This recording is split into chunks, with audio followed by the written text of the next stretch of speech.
ఓం శ్రీ గురుభ్యో నమః. శని వక్రగతి కుంభరాశిలో పూర్వాభాద్ర నక్షత్రంలో 325 డిగ్రీల నుంచి 315 డిగ్రీలకి ఈ శని వక్రగతి అనేది పోతుంది. అంటే ప్రారంభం 325 నుంచి 315 వరకు. ఈ శని వక్రగతి కుంభరాశిలోనే సంచారం చేయటం, అలాగే శని 3, 6, 11 స్థానాల్లో సుఫలితాలను ఇస్తాడని, మిగతా స్థానాల్లో మిశ్రమమైన ఫలితాలు, మిగతా స్థానాల్లో చెడు ఫలితాలు వచ్చే అవకాశం అనేది ఒకటి ఉంటుంది. ఏమిటి శని వక్రగతి అంటే? తిరోగమనం అంటాం, అంటే రెట్రోగ్రేడ్ అంటారు. శని కుంభరాశిలోనే వక్రగతి పొందటం అంటే జూన్ 30వ తారీఖు నుంచి నవంబర్ 15వ తారీఖు వరకు కూడా 138 రోజుల పాటు శని వక్రగతి పొందుతూ ఉంటుంది. ఈ వక్రగతి అనేది పంచాంగ గణన సిద్ధాంతం ప్రకారంగా సూర్య సిద్ధాంతాన్ని అనుసరించి పూర్వ సిద్ధాంతము, దృగ్గణిత సిద్ధాంతం కూడా ఏర్పడుతుంది. ఈ గణితం అంటే ఈ పంచాంగంలో మనం ఏదైతే గణన వేస్తుంటామో దాని యొక్క సిద్ధాంతాన్ని బట్టి మనం అనుసరిస్తే 5 గ్రహాలకి మనకి వక్రస్థితి అనేది ఏర్పడుతుంది. 5 గ్రహాలకి వక్రస్థితి అంగారకుడు, బుధుడు, గురువు, శుక్రుడు, శని. 5 గ్రహాలకు, పంచగ్రహాలకు కూడా మనకి వక్రస్థితి ఏర్పడుతుంటుంది ఒక్కొక్క సమయంలో. సూర్యచంద్రులకు వక్రస్థితి అనేది ఉండదు. రాహుకేతులు ఎల్లప్పుడూ కూడా వక్రస్థితిలోనే ఉంటారు. ఒక 2 ప్లానెట్స్ ఎప్పుడైతే అంతరిక్షంలో రొటేట్ అవుతుండగా, పరిభ్రమణం చెందుతుండగా, ఒక గ్రహము దాని యొక్క వెలాసిటీ వేగాన్ని తగ్గితే ఆ గ్రహం అనేది వక్రస్థితికి చేరుకుంటుందని ఆస్ట్రోఫిజిక్స్ చెప్తుంది. అంటే అన్నీ కూడా గ్రహాలన్నీ కూడా అంతరిక్షంలో తిరుగుతూ ఉండగా ఈ 138 రోజుల పాటు శని తన యొక్క వేగాన్ని తగ్గించుకుంటుంది అని అర్థం. అంటే 2 ప్లానెట్స్, అంటే 2 or more ప్లానెట్స్ రొటేట్ అవుతూ ఉండగా ఒక ప్లానెట్ కానీ దాని యొక్క వెలాసిటీ వేగం తగ్గితే అది వక్రస్థితిలోకి ఏర్పడినట్టుగా అర్థం. అంటే భూమి మీద ఉండే వాళ్ళకి ఆ గ్రహం వెనక్కి వెళుతున్నది అని అర్థంగా ఆపాదిస్తారు. అంటే ఉదాహరణకి 2 కార్లు వేగంగా వెళుతుండగా ఒక కారు యొక్క వేగం 80 డిగ్రీల కంటే ఇంకో కారు 100 డిగ్రీలు, ఇంకో కారు 100 డిగ్రీలు తిరుగుతూ ఉండగా ఉన్నట్టుండి ఒక కారు దాని యొక్క వేగం అనేది 80 డిగ్రీల స్పీడ్లోకి వెళితే ఆ 80 డిగ్రీలో ఉన్న కారు అనేది వక్రస్థితికి ఏర్పడింది అని అర్థం. శని యొక్క ప్రభావం ఎలా ఉంటుందనంటే, మరి దీన్ని రెట్రోగ్రేడ్ ట్రాన్సిట్ సిస్టమ్ అంటారు. అంటే ఇవి ముఖ్యంగా సంహితా గ్రంథాల్లో కానీ, జ్యోతిష్యపర గ్రంథాల్లో కానీ, జ్యోతిష్శాస్త్రంలో కానీ వక్రస్థితి గురించి ప్రత్యేకంగా చెప్పబడ్డాయి శాస్త్రంలో. కాబట్టి ఈ వక్రస్థితి అనేది వల్ల ఫలితాలు కూడా మారిపోతూ ఉంటాయి. అంటే సహజంగా ఎలా ఉంటుందంటే దాని వెనక స్థానాన్ని మనం చూసుకోవాల్సిన అవసరం అనేది ఒకటి ఉంటుంది.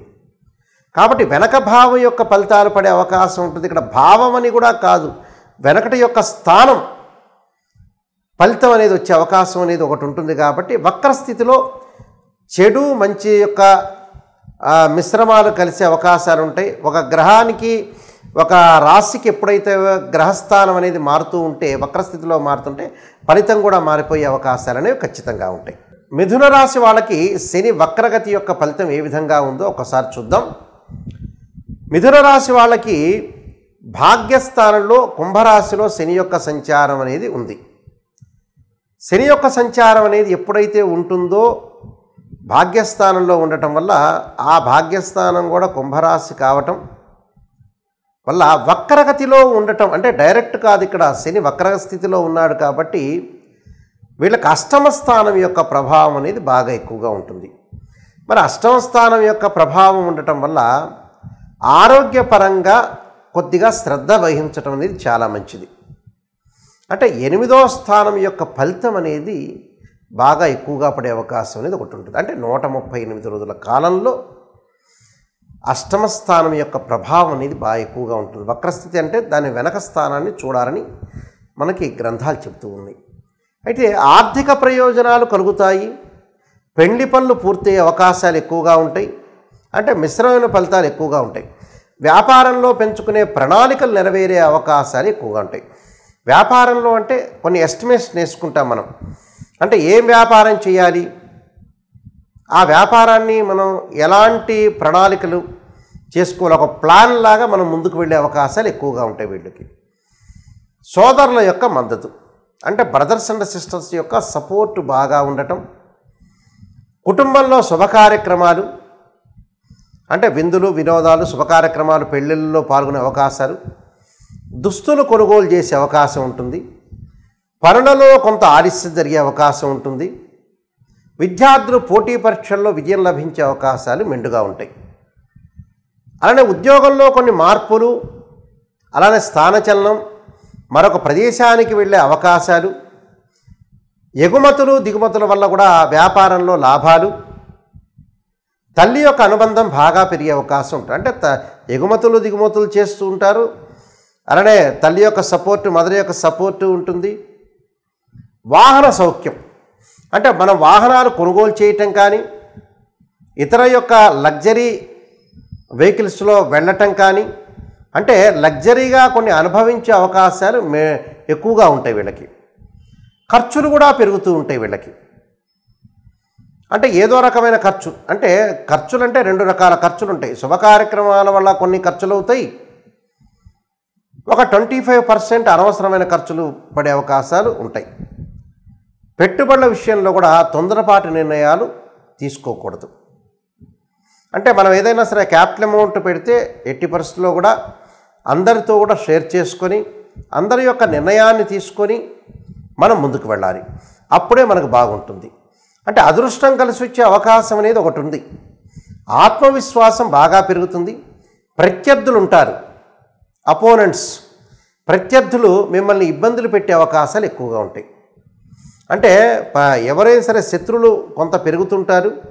ఏదైతే ఉద్యోగపరంగా కానీ, వ్యాపారపరంగా కానీ, ఇంటి దగ్గర ఉన్న వ్యక్తులు కానీ, మన రెంట్కుండే టెనెంట్స్ కానీ, పక్కన వాళ్ళు కానీ, ఎవరైనా సరే ఎనీ పర్సన్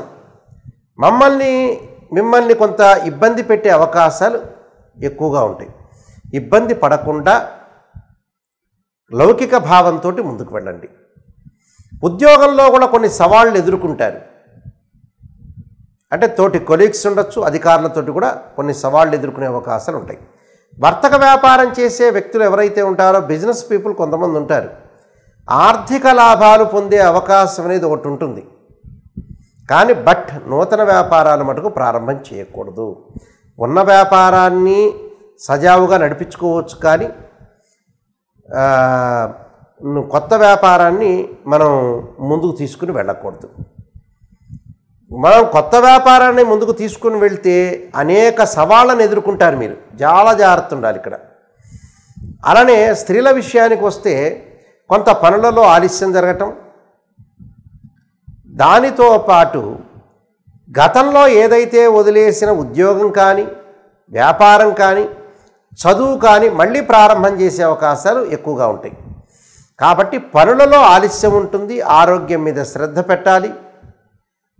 ఈ రెండు విషయాల మీద బాగా కాన్సన్ట్రేషన్ చేయండి. ఎందుకంటే అష్టమ స్థానం యొక్క ఫలితం అనేది ఖచ్చితంగా మిథున రాశి మీద పడే అవకాశం అనేది ఒకటి ఉంటుంది. కాబట్టి వక్రస్థితిలో ఉంది కాబట్టి కొంత ఆరోగ్యం పట్ల శ్రద్ధ పెట్టండి. డబ్బులు కూడా విచ్చలవిడిగా ఖర్చు పెట్టడం అనేది కొంత మానుకోవాలి. ఎవరిని నమ్మకూడదు. ఈ విషయాలు మటుకు కొద్దిగా మీరు ఆలోచన చేయండి. అయితే బాధపడాల్సిన పని లేదు. కొన్ని పరిహారాలు చెప్తాను, చక్కగా ఆ పరిహారాలు చేసుకోండి. చేయటం వల్ల కూడా మీకు మంచి జరిగే అవకాశం ఉంటుంది. నల్లని ద్రాక్షారసంతో శనికి అభిషేకం చేయండి. శనికి అభిషేకం చేసేటప్పుడు శనివారం రోజున చేయాలి. తలస్నానం చేసి వెళ్ళాలి. తలస్నానం చేసేటప్పుడు షాంపూని మనం పెట్టుకోకూడదు, ఒంటి మీద సబ్బు రుద్దుకోవచ్చు. నల్లని ద్రాక్షారసంతో శనీశ్వరుడికి అభిషేకం చేసేటప్పుడు నీలాంజన సమాభాసం రవిపుత్రేమాగ్రజం ఛాయామార్తాండ సంభూతం తం నమామి శనీశ్వరం అనే మంత్రాన్ని చదవండి. అలానే తత్పురుషాయ విద్యే మహాదేవాయ ధీమహే తన్నో రుద్ర ప్రచోదయాంతనే రుద్ర గాయత్రి మంత్రాన్ని చదవండి. చదవటం వల్ల కూడా మీకు మంచి ఫలితాలు వచ్చే అవకాశం ఉంటుంది. మిథున రాశి వాళ్ళు గుర్తుపెట్టుకోవాలి, నేను చెప్పిన పరిహారం అంతా కూడా చేసుకుంటే మనకు మంచి ఫలితాలు వచ్చే అవకాశం అనేది ఖచ్చితంగా ఉంటుంది. మిథున రాశి వాళ్ళందరికీ కూడా మంచి జరగాలని ఆశిస్తూ సర్వే జనా సుఖినో భవంతు.